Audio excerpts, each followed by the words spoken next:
हरे कृष्णा।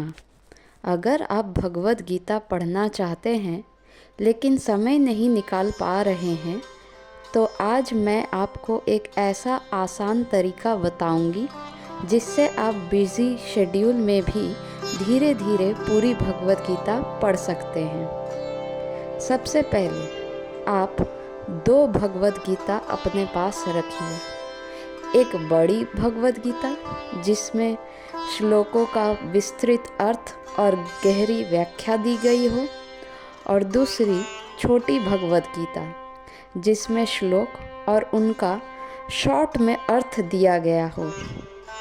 अब सवाल है कि 2 किताबें क्यों? छोटी वाली भगवत गीता की सबसे बड़ी खासियत ये है कि इसमें हर श्लोक का अर्थ शॉर्ट में दिया गया है, इसलिए आप बहुत कम समय में एक एक अध्याय पूरा कर सकते हैं। इस छोटी पुस्तक को आप अपने बैग में रखें। ऑफिस जाते समय, यात्रा के दौरान या जब भी आपको 10-15 मिनट का समय मिले, उसे निकालकर पढ़ना शुरू कर दें। इस तरह बिना अलग से समय निकाले भी आप नियमित रूप से भगवत गीता पढ़ पाएंगे। अब हो सकता है कि कुछ श्लोक ऐसे हो जिनका अर्थ आपको पूरी तरह समझ में ना आए। ऐसे श्लोकों को आप मार्क कर लीजिए। फिर जब आपके पास थोड़ा अधिक समय हो तो उन्हीं श्लोकों का विस्तृत अर्थ अपनी बड़ी भगवत गीता में पढ़िए। वहाँ आपको उनका गहरा आध्यात्मिक अर्थ और विस्तार से समझाया गया मिलेगा।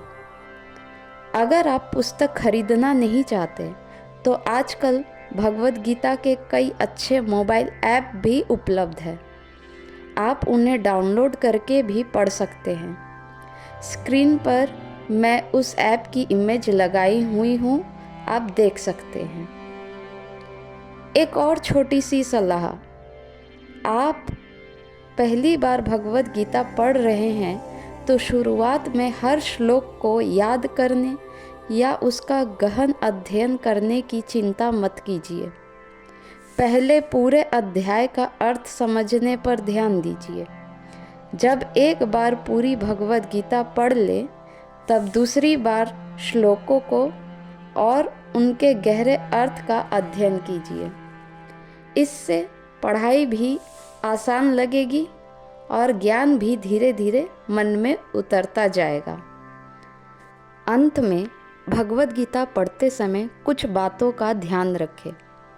पुस्तक का सम्मान करें, उसे साफ हाथों से स्पर्श करें, भोजन करते समय पढ़ने से बचें और यदि संभव हो तो उस पर एक अच्छा कवर अवश्य चढ़ाएं।